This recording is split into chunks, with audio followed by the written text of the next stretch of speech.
नमस्कार, स्वागत है आप सभी का हमारे YouTube चैनल आरवीसी क्लासेस पर। आज हम भारतीय इतिहास के सिंधु सभ्यता, वैदिक काल, जैन धर्म तथा बौद्ध धर्म के महत्वपूर्ण प्रश्न आपके सामने लेकर आए हैं। वीडियो शुरू करने से पहले अगर आप चैनल पर नए हैं तो कृपया चैनल को सब्सक्राइब अवश्य कर लें।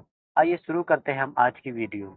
तो देखिए हमारा पहला जो प्रश्न है वो हड़प्पा सभ्यता से है कि हड़प्पा सभ्यता को निम्न में से कौन सा स्थल वर्तमान में उत्तर प्रदेश में स्थित है। जी हाँ, हड़प्पा सभ्यता प्राचीन सभ्यता भारतीय का कौन सा स्थल वर्तमान में उत्तर प्रदेश में स्थित है। मोहनजोदड़ो, कलिबंगा, आलमगीरपुर या लोथल। तो मेरे प्यारे बच्चों, जो मोहनजोदड़ो है वो आपका पाकिस्तान के सिंध प्रांत के लड़काना जिले में स्थित होता है। कालीबंगा जो है राजस्थान में, और लोथल आपका गुजरात में स्थित है। तो जो आलमगीरपुर है ये हमारे उत्तर प्रदेश में मेरठ जिले में स्थित है। तो हमारा इस प्रश्न का उत्तर सी विकल्प हो जाएगा। ठीक है, आगे चलते हैं, हम अगले प्रश्न को देखते हैं। अगले प्रश्न को देखते हैं, हमारा दूसरा प्रश्न है, निम्न हड़प्पा सभ्यता प्रमुख स्थलों में से कौन सा सही सुमेलित नहीं है। ए आलमगीरपुर हिंडन नदी, बी कलिबंगा घग्गर नदी, सी मोहनजोदड़ो सिंधु नदी, डी रोपड़ सतलज नदी। जी हाँ, यहाँ पर कुछ हड़प्पा प्रमुख स्थल और उसके किनारे जिस नदियों के किनारे बसे हैं उनका क्रम प्रदर्शित किया गया है। क्या आलमगीरपुर हिंडन नदी? जी हाँ, ये पूरी तरीके से सही विकल्प है। कलिबंगा घग्गर नदी? जी हाँ, ये भी सही विकल्प है। मोहनजोदड़ो सिंधु नदी? जी हाँ, ये भी सही है। और रोपड़ सतलज नदी? जी हाँ, ये विकल्प हमारा सही नहीं है, क्योंकि हमसे पूछा गया है कौन सा सही सुमेलित नहीं है।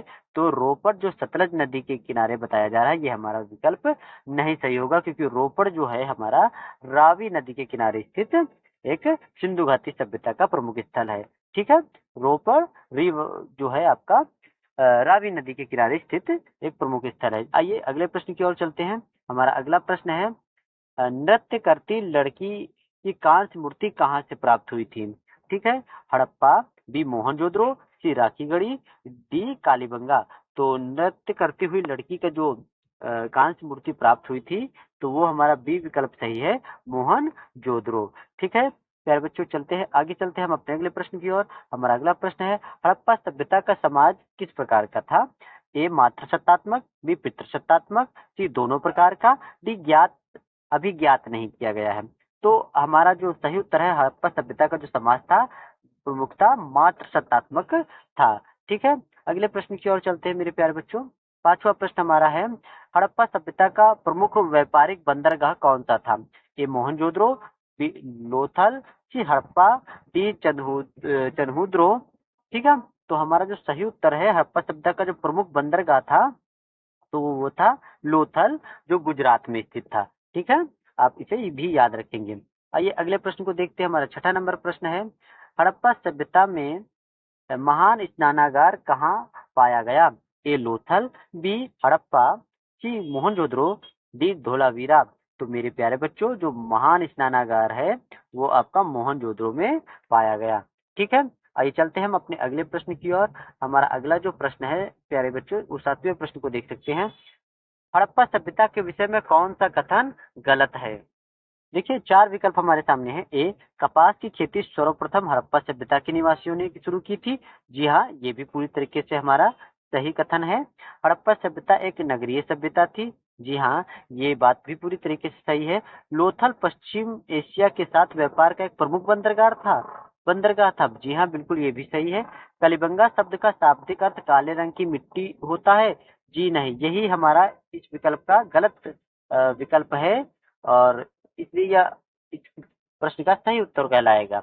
जो कालीबंगा शब्द का अर्थ होता है वो काले रंग की मिट्टियां नहीं, काले रंग की चूड़ियां होता है। ठीक है प्यारे बच्चों, आइए चलते हैं हम अपने अगले प्रश्न की ओर। अगला प्रश्न हमारा है 8वां, देखिए, हड़प्पा सभ्यता के प्रमुख नगर मोहनजोदड़ो का शाब्दिक अर्थ क्या है। ठीक है, ए मृतकों का टीला, बी महान लोगों का नगर, सी एक विकसित सभ्यता, या डी एक खुशहाल नगर। तो मोहनजोदड़ो शब्द का जो अर्थ होता है मेरे प्यारे बच्चों, वो होता है मृतकों का टीला। ठीक है, कलिबंगा शब्द का अर्थ अभी हमने पीछे स्पष्ट किया, काले रंग की चूड़िया, और मोहनजोदड़ो का अर्थ होगा हमारा मृतकों का टीला। ठीक है, आगे चलते हैं, अगले प्रश्न को देखते हैं। 9 नंबर प्रश्न हमारा कहता है, सिंधु घाटी सभ्यता का सामाजिक जीवन किस पर आधारित था। वर्ण व्यवस्था, धर्म, नगर नियोजन, या कृषि और व्यापार। जी हाँ, हमारा डी विकल्प पूरी तरीके से सही है। कृषि और व्यापार जो है सिंधु सभ्यता का सामाजिक जीवन आधारित था। ठीक है, अगले प्रश्न की ओर चलते हैं हम। अगला प्रश्न हमारा देखिए 10 नंबर पर है। हड़प्पा सभ्यता के लोग किस देवता की पूजा करते थे, ऐसा प्रमाण मिलते हैं? तो इंद्र, बी शिव या पशुपति, सी ब्रह्मा, डी विष्णु। तो जैसे प्रमाण हमें हड़प्पा सभ्यता में से प्राप्त हुए, तो हमारा बी विकल्प पूरी तरीके से जो सही होगा शिव पशुपति। ठीक है, आगे चलते हैं, हम देखते हैं अपने प्रश्न, अगले प्रश्न को। यहाँ कहा गया है हड़प्पा सभ्यता के लोग किस धातु से परिचित नहीं थे? ए तांबा, बी कांसा, सी लोहा, डी सीसा। तो जो हमारा हड़प्पा सभ्यता के लोग थे वो लोहे से परिचित नहीं थे। हमारा सी विकल्प सही हो जाएगा, क्योंकि लोहे की खोज आपको उत्तर वैदिक काल में मानी जाती है। ठीक है, आगे चलते हैं हम अपने अगले प्रश्न की ओर। हमारा अगला प्रश्न देखिए 12 नंबर पर आ चुके हैं मेरे प्यारे बच्चों। देखिए इसमें कहा गया है हड़प्पा सभ्यता के किस स्थल से चावल का सबसे पहला प्रमाण मिला? जी हाँ, चावल के अवशेष कहाँ मिले? तो हमारे विकल्प है मोहनजोदड़ो, बी कलिबंगा, सी लोथल, डी रंगपुर। जी हाँ, तो हमारा सही उत्तर होगा रंगपुर। जी हाँ, रंगपुर से चावल की भूसी के अवशेष प्राप्त होते हैं, तो हमारा ये विकल्प सही हो जाएगा। आगे देखते हैं हम अपने अगले प्रश्न की ओर। हमारा 13 नंबर प्रश्न कहता है सिंधु सभ्यता की नगर योजना किस विशेषता के लिए प्रसिद्ध है? यह सिंधु सभ्यता जो है एक नगरीय सभ्यता थी, वो उसकी जो नगर योजना है किस विशेषता के लिए प्रसिद्ध है? ए लकड़ी के भवन, बी सकरी गलियां, सी ग्रिड प्रणाली, डी ऊंचाई पर स्थित झोपड़ियां। तो हमारा सी विकल्प पूरी तरीके से सही होगा, ग्रिड प्रणाली। ठीक है, आइए देखते हैं हम अपने अगले प्रश्न को।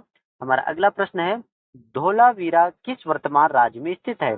राजस्थान, बी गुजरात, सी पंजाब, डी हरियाणा। तो धोलावीरा हमारा एक हड़प्पा सभ्यता का प्रमुख स्थल है, जो कि हमारा गुजरात में स्थित है।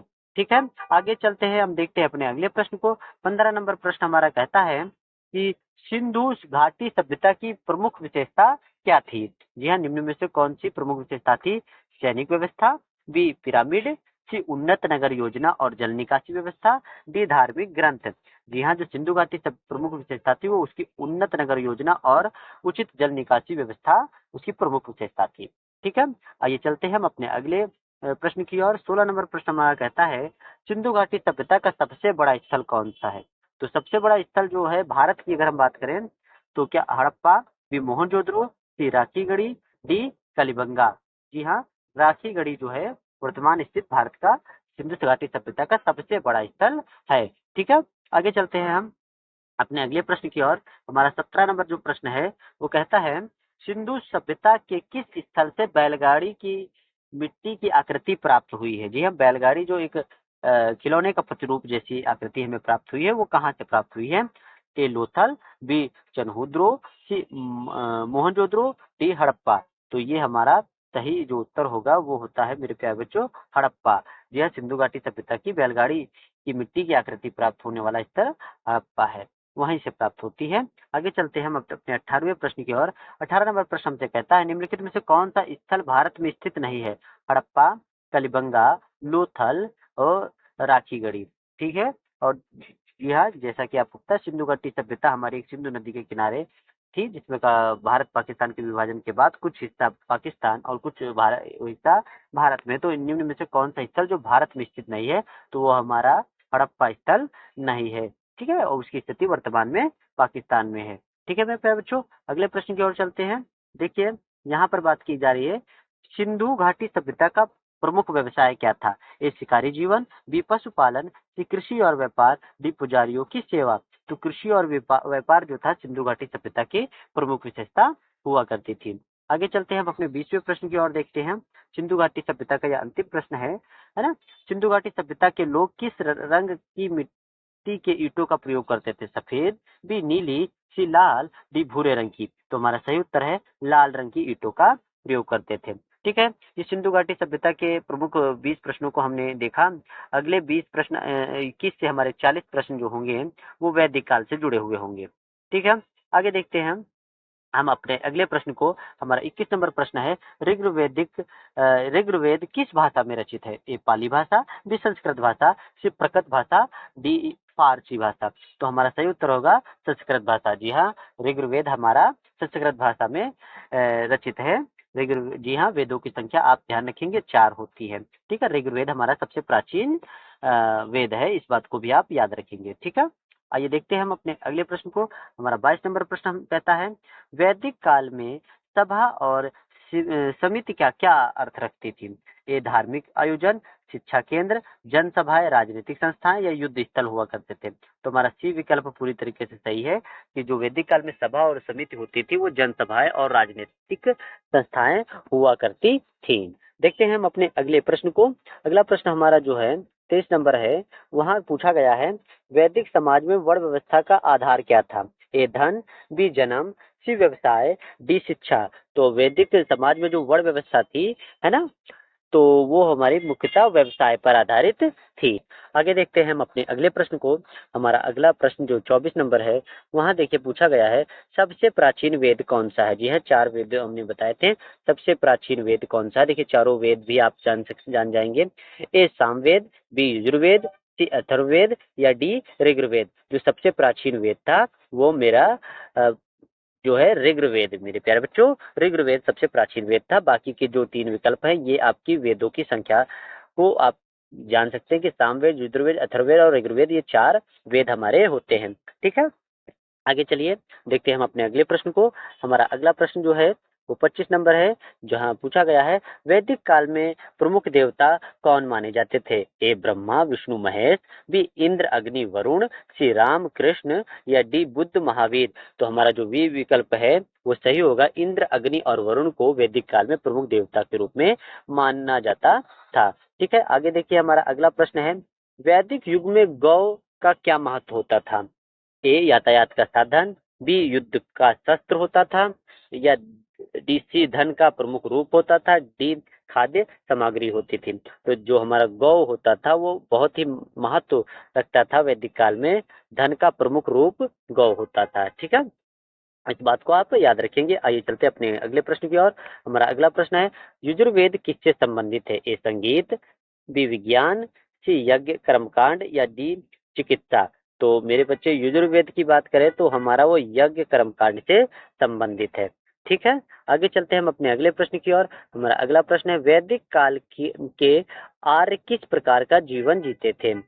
ए खानाबदोश, बी नगरीय, सी कृषक और पशुपालक, डी व्यापारी। तो हमारा सही उत्तर होगा कृषक और पशुपालक। जी हाँ, जो वैदिक काल के आर्य थे वो कृषक और पशुपालक के रूप में अपना जीवन व्यतीत करते थे। आइए चलते हैं हम अपने अगले प्रश्न की ओर। हमारा अगला प्रश्न जो है 29 नंबर है, उसमें देखिए मेरे प्यारे बच्चों पूछा गया है, नाश दिए सूक्त किस विषय से संबंधित है? ए युद्ध नीति, बी चिकित्सा, सी ब्रह्मांड की उत्पत्ति, डी कृषि। तो हमारा जो सी विकल्प है ब्रह्मांड की उत्पत्ति नासदीय शुद्ध आधारित है।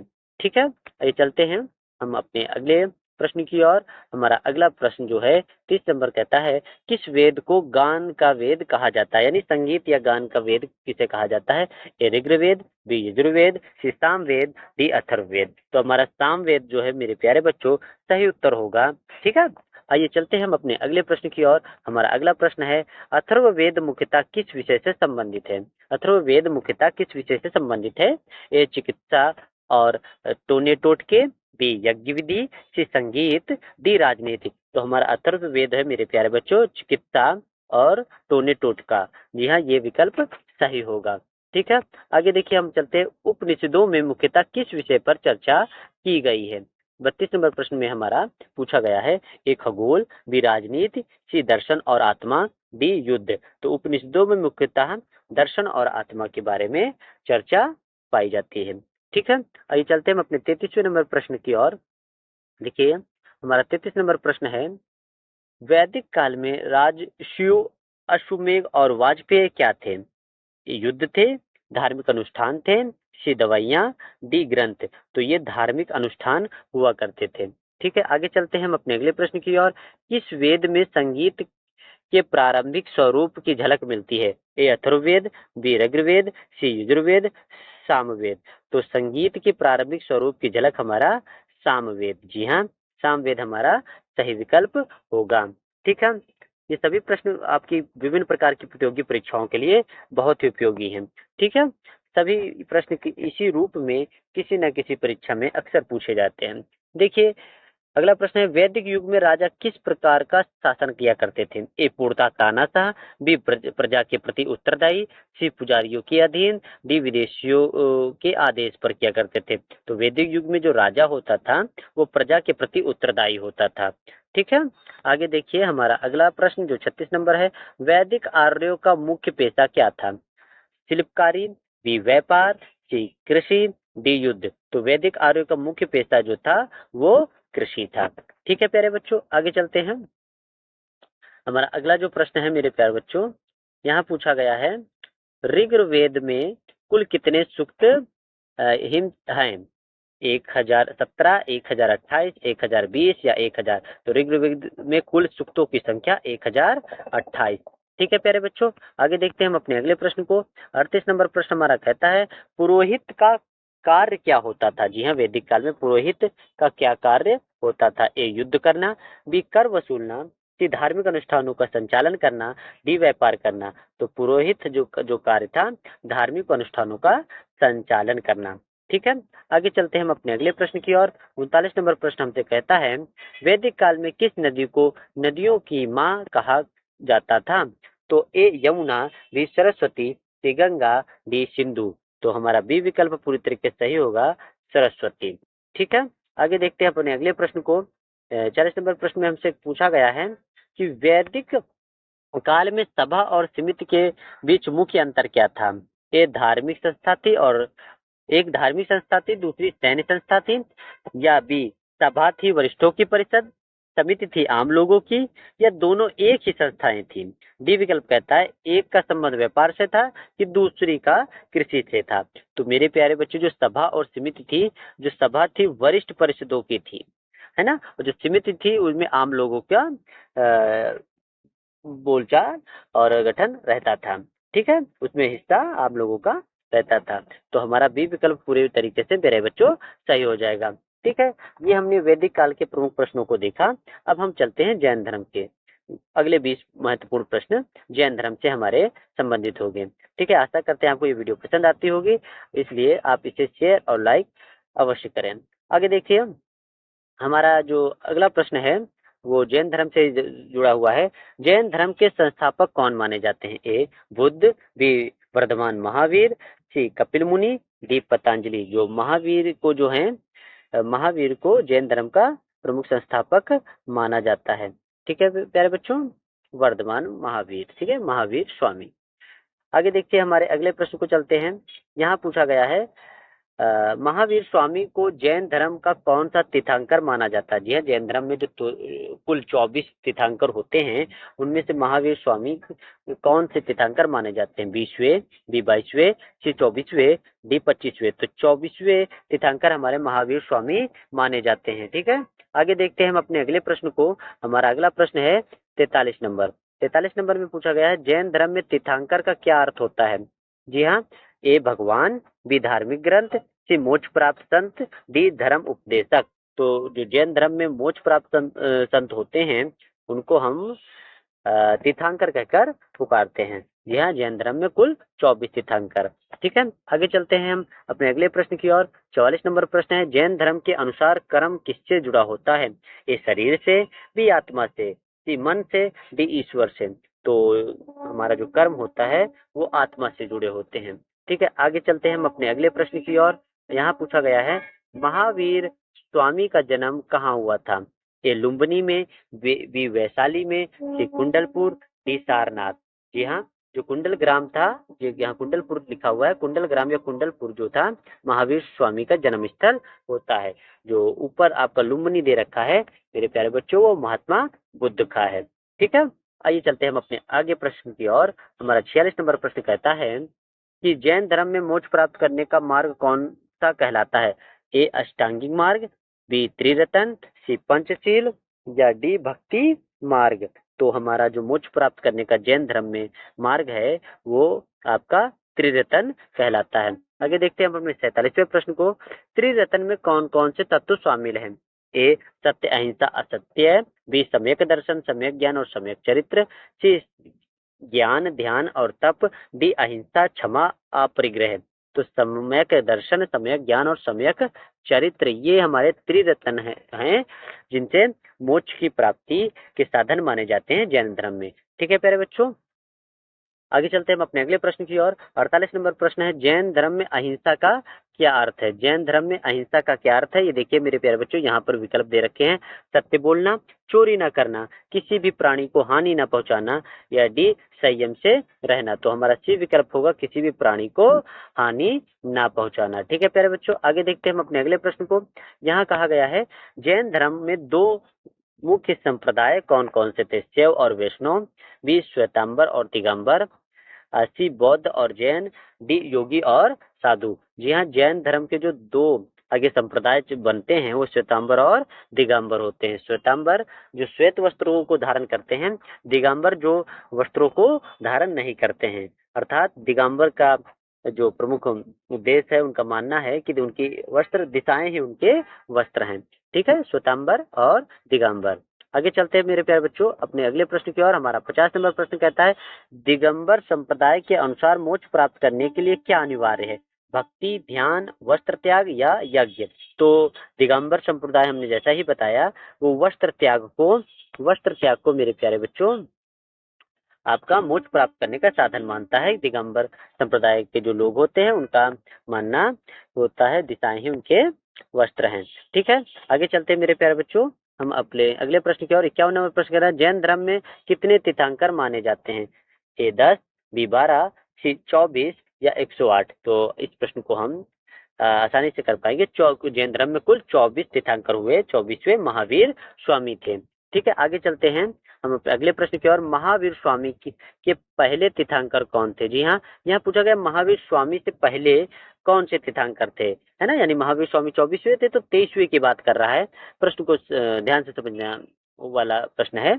ए शांतिनाथ, बी ऋषभ देव, सी पार्श्वनाथ, डी मालिकानाथ। तो हमारे ऋषभ देव जो थे वो हमारे महावीर स्वामी के पहले तीर्थंकर थे। ठीक है, आगे चलते हैं अपने अगले प्रश्न की ओर मेरे प्यारे बच्चों।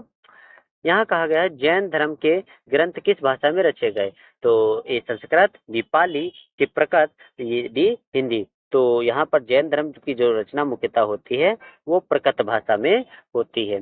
ठीक है, आगे चलते हैं हम अपने अगला प्रश्न जो हम देखने वाले हैं वो 54 नंबर है मेरे प्यारे बच्चों। 54 नंबर में कहा गया है, जैन धर्म के अनुसार आत्मा का लक्ष्य क्या है? ए स्वर्ग, बी पुनर्जन्म, सी मोक्ष, डी तप। जी हाँ, हमारा जो जैन धर्म का आत्मा का मुख्य लक्ष्य माना गया है वो है मोक्ष प्राप्त करना। ठीक है, आगे चलते हैं। पार्श्वनाथ कौन से तीर्थंकर थे? जी हाँ, पार्श्वनाथ कौन से तीर्थंकर थे? 20वें, 21वें, 23वें या 24वें? जी हाँ, पार्श्वनाथ हमारे 23वें तीर्थंकर थे। ठीक है प्यारे बच्चों, आइए देखते हैं अपने अगले प्रश्न को। यहाँ कहा गया है, जैन धर्म में अपरिग्रह का क्या अर्थ है? ए असत्य न बोलना, बी बिना स्वार्थ के कार्य करना, सी संग्रह न करना, डी ईश्वर की पूजा करना। तो अपरिग्रह का जो अर्थ होता है जैन धर्म में, उसका अर्थ होता है संग्रह ना करना। ठीक है प्यारे बच्चों, आगे देखते हैं हम अपने अगले प्रश्न को। महावीर स्वामी के पिता का नाम क्या था? ए सिद्धार्थ, बी शुद्धोधन, सी भव्य, डी विश्वामित्र। तो महावीर स्वामी का जो पिता के नाम था वो था सिद्धार्थ। ठीक है, आगे देखिए, महावीर स्वामी को ज्ञान की प्राप्ति कहाँ हुई थी? ए पावापुरी, बी रिजुपालिका नदी के किनारे, सी सारनाथ, डी राजगृह। तो हमारा जो सही उत्तर होगा प्यारे बच्चों वो बी होगा, रिजुपालिका नदी के किनारे महावीर स्वामी को ज्ञान की प्राप्ति होती है। ठीक है, आगे चलिए हम अपने अगले प्रश्न को देखते हैं। महावीर स्वामी की मृत्यु कहाँ हुई थी? महावीर स्वामी की मृत्यु कहाँ हुई थी? ए कुंडलग्राम, देखिए मेरे प्यारे बच्चे, ए कुंडलग्राम, बी वैशाली, सी पावापुरी, डी नालंदा। यानी महावीर स्वामी की मृत्यु कहाँ हुई थी ये प्रश्न है, तो हमारा सही उत्तर होगा मेरे प्यारे बच्चों पावापुरी। ठीक है, आगे चलते देखते हैं अपने अगले प्रश्न को। यहाँ कहा गया है, जैन धर्म किस चीज का सबसे बड़ा पाप मानता था? यानी जैन धर्म किस चीज को सबसे बड़ा पाप मानता था? ए चोरी, बी हिंसा, सी असत्य, डी लोभ। तो यहाँ पर हिंसा जो है मेरे प्यारे बच्चों जैन धर्म में सबसे बड़ा पाप माना जाता था। ठीक है, आइए देखिए बौद्ध धर्म की बात करते हैं। बौद्ध धर्म में कहा गया, गौतम बुद्ध का जन्म कहाँ हुआ था? ए सारनाथ, बी गया, सी लुम्बिनी, डी कुशीनगर। जी हाँ, गौतम बुद्ध का जन्म जो है मेरे प्यारे बच्चों लुम्बिनी में हुआ था। देखिए अब हम बौद्ध धर्म में प्रवेश करें हैं। अब इस बौद्ध धर्म के जुड़े हुए 20 महत्वपूर्ण प्रश्नों को तेजी से करने वाले हैं। ठीक है, आइए चलते हैं हम आगे अपने अगले प्रश्न की ओर। यहाँ कहा गया है गौतम बुद्ध को ज्ञान की प्राप्ति कहाँ हुई थी? ए लुम्बिनी, बी सारनाथ, सी कुशीनगर, डी बोध गया।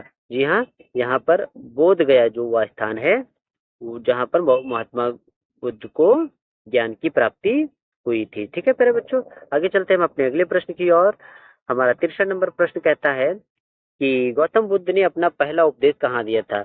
ए लुम्बिनी, बी सारनाथ, सी कपिलवस्तु, डी वैशाली। तो हमारा सही उत्तर हो जाएगा मेरे प्यारे बच्चों सारनाथ। जी हाँ, सारनाथ में गौतम बुद्ध ने अपना पहला उपदेश दिया था। आइए चलते हैं अपने अगले प्रश्न की ओर। 64 नंबर प्रश्न हमसे कहता है गौतम बुद्ध की मृत्यु कहाँ हुई थी? और यहाँ पर विकल्प है लुम्बिनी, बी बोध गया, सी कुशीनगर, डी पाटलिपुत्र। जी हाँ, कुशीनगर वह स्थान है जहाँ गौतम बुद्ध की मृत्यु हुई थी। ठीक है, आगे चलते हैं हम अपने 65 नंबर प्रश्न को देखते हैं। बौद्ध धर्म में कितने आर्य सत्य बताए गए हैं? ऑप्शन है ए 2, बी ऑप्शन है 4, सी 5, डी 8। तो बौद्ध धर्म में आर्य सत्य की बात करें तो 4 आर्य सत्य बताए गए हैं मेरे प्यारे बच्चों। 4 आर्य सत्य को बताया गया है। ठीक है, चलिए आगे देखते हैं अपने अगले प्रश्न को। हमारा अगला प्रश्न देखिए 66 नंबर। बौद्ध धर्म में अष्टांगिक मार्ग किसका हिस्सा है?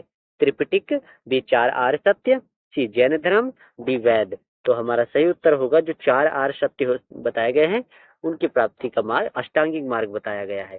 ठीक है प्यारे बच्चों, अष्टांगिक मार्ग। आगे चलते हैं हम अपने अगले प्रश्न की ओर। हमारा अगला प्रश्न है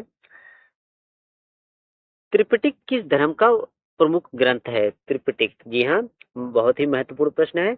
ए हिंदू धर्म, बी इस्लाम, सी बौद्ध धर्म या जैन धर्म। त्रिपिटक जो हमारा होता है वो बौद्ध धर्म से संबंधित है। ठीक है प्यारे बच्चों, आगे चलते हैं हम अपने अगले प्रश्न की ओर। बौद्ध धर्म में संघ का क्या अर्थ होता है? ए युद्ध, बी भिक्षुओं का समुदाय, सी राजा का दरबार, डी तीर्थ यात्रा। तो हमारा सही उत्तर होगा भिक्षुओं का समुदाय। जी हाँ, बौद्ध धर्म में संघ का अर्थ भिक्षुओं का समुदाय होता है। ठीक है प्यारे बच्चों, चलते हैं आगे अपने अगले प्रश्न की ओर। 69 नंबर प्रश्न हमसे कहता है बौद्ध धर्म में मोक्ष का को क्या कहा जाता है? ए निर्वाण, बी केवल्य, सी समाधि या डी ब्रह्मलोक। तो यहाँ पर मोक्ष को मेरे प्यारे बच्चों निर्वाण कहा जाता है। ठीक है, केवल्य की बात करें तो ये हमारा जैन धर्म का, अगर जैन धर्म से संबंधित ये प्रश्न होता तो हमारा उत्तर केवल्य हो सकता था। ठीक है, आइए चलते हैं अपने अगले प्रश्न की ओर। यहाँ कहा गया गौतम बुद्ध का बचपन का नाम क्या था? ए सिद्धार्थ, बी राहुल, सी अशोक और डी हमारा आनंद। तो हमारा सही उत्तर जो हो जाएगा सिद्धार्थ। ठीक है प्यारे बच्चों, आगे चलते हैं हम अपने अगले प्रश्न की ओर। हमारा अगला प्रश्न है धम्मचक्र प्रवर्तन का क्या अर्थ होता है? ए बुद्ध का जन्म, बी बुद्ध को ज्ञान का प्राप्त होना, सी बुद्ध द्वारा पहला उपदेश देना या डी बुद्ध की मृत्यु। जो धम्मचक्र परिवर्तन होता है बौद्ध धर्म में वो बुद्ध जो ने अपना पहला उपदेश दिया था ना सारनाथ में, उसी को बुद्धम चक्र प्रवर्तन कहा जाता है। आइए देखिए अपने अगले प्रश्न की ओर। 72 नंबर प्रश्न हमारा है बौद्ध धर्म के अनुयायियों को क्या कहा जाता है? ए संत, बी शिष्य, सी बौद्ध या डी साधु। तो जो बौद्ध होते हैं वो आपके अनुयायियों को बौद्ध धर्म के कहा जाता है। ठीक है प्यारे बच्चों, आगे देखिए अपने अगले प्रश्न को। हमारा अगला प्रश्न है 73 नंबर। बौद्ध धर्म के अनुसार दुखों का कारण क्या है? ए आलस्य, बी लोभ, सी तृष्णा, डी मोह। तो तृष्णा जो होती है मेरे प्यारे बच्चों बौद्ध धर्म के अनुसार सबसे बड़ा कारण दुख का होता है। ठीक है, चलिए आइए देखते हैं अपने अगले प्रश्न को। ठीक है, ये देखिए हमारा अगला प्रश्न है 74 नंबर प्रश्न पर आ चुके हैं। बौद्ध धर्म का कौन सा संप्रदाय अधिक उदार माना जाता है?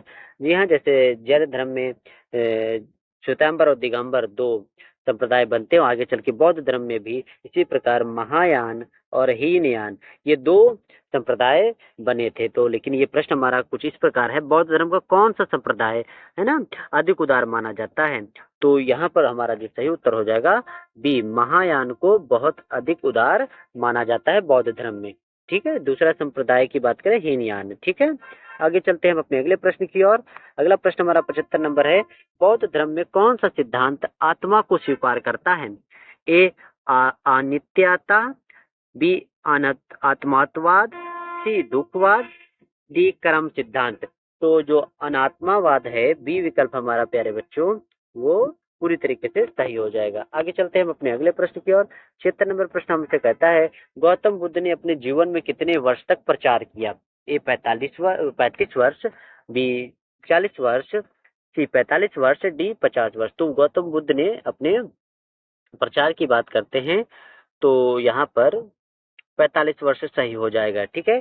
अगर हम बात करें 29 वर्ष की अवस्था में गौतम बुद्ध ने घर का परित्याग करते हैं और उसके 6 साल बाद उन्हें ज्ञान की प्राप्ति होती है। 45 वर्षों तक वो अपने जीवन में प्रचार करते हैं बौद्ध धर्म का। आगे चलते हैं उसकी शिक्षाओं का। आगे देखते हैं आप अपने अगले प्रश्न को। बुद्ध ने किस भाषा में उपदेश दिए थे? ठीक है। ए संस्कृत, बी पाली, सी प्राकृत या हिंदी। तो बुद्ध ने किस भाषा में उपदेश दिए थे? तो हमारा जो सही उत्तर हो जाएगा पाली भाषा में। अगर जैन धर्म की बात करते हैं तो जैन धर्म का जो अधिकांश प्रमुख भाषा थी वो प्राकृत भाषा थी। आपने इससे पहले भी अभी पढ़ के आए हैं। आगे देखते हैं हम अपने अगले प्रश्न की ओर, है ना। अब हमारे पास कुछ और प्रश्न शेष बचे हैं, उन्हें भी ध्यान से आप देखिए। 78 नंबर है, बौद्ध संघ में स्त्रियों को प्रवेश देने वाली, यानी स्त्रियों का प्रवेश देने वाली या लेने वाली जो प्रथम महिला थी वो कौन थी? ए गौतमी, बी यशोधरा, सी महाप्रजापति गौतमी, डी अमृता। तो हमारा सही उत्तर होगा सी विकल्प महाप्रजापति गौतमी। ठीक है। आगे चलते हैं हम अपने अगले प्रश्न को देखते हैं। आगे देखिए हमारा जो अगला प्रश्न है मेरे प्यारे बच्चों, वो है देखिए 79 नंबर, 79 नंबर पर आ चुके हैं। जातक कथाएं किस धर्म ग्रंथ का भाग हैं? ए वेद, बी उपनिषद, सी त्रिपिटक, डी महाभारत। तो मेरे प्यारे बच्चों जो जातक कथाएं होती हैं वो त्रिपिटक के भाग होते हैं। ठीक है। आगे देखते हैं हम अपने अगले प्रश्न को। यहाँ कहा गया है, सम्राट अशोक ने किस बौद्ध परिषद की अध्यक्षता की थी? है ना, जो बौद्ध परिषद हुए थे वो 4 हुई थी मेरे प्यारे बच्चों। तो उसी से जुड़ा ये प्रश्न है कि सम्राट अशोक ने किस बौद्ध परिषद की अध्यक्षता की थी? ए पहली, बी दूसरी, सी तीसरी, डी चौथी। जी हाँ, तो सम्राट अशोक ने जो है तीसरी बौद्ध परिषद जो थी उसकी अध्यक्षता की थी मेरे प्यारे बच्चों। तीसरी बौद्ध, है ना, तीसरी बौद्ध परिषद की अध्यक्षता की थी। ठीक है। बात करें अगर पहली की, ठीक है, तो पहली बौद्ध परिषद की अध्यक्षता आपके अजातशत्रु ने, दूसरी की काला अशोक ने, तीसरी ने अशोक, चौथी कनिष्क ने की थी। ठीक है प्यारे बच्चों, तो यही पर हमारा प्रश्न था। देखिए हम लोगों ने 80 प्रश्नों को भली भांति और अच्छे ढंग से कर लिया है। तो आशा करते हैं ये वीडियो आपको पसंद आई होगी। तो इसी तरीके से आप हमारे चैनल पर जुड़े रहें और चैनल को लाइक, शेयर और सब्सक्राइब अवश्य कर दें। ठीक है, तब तक के लिए धन्यवाद।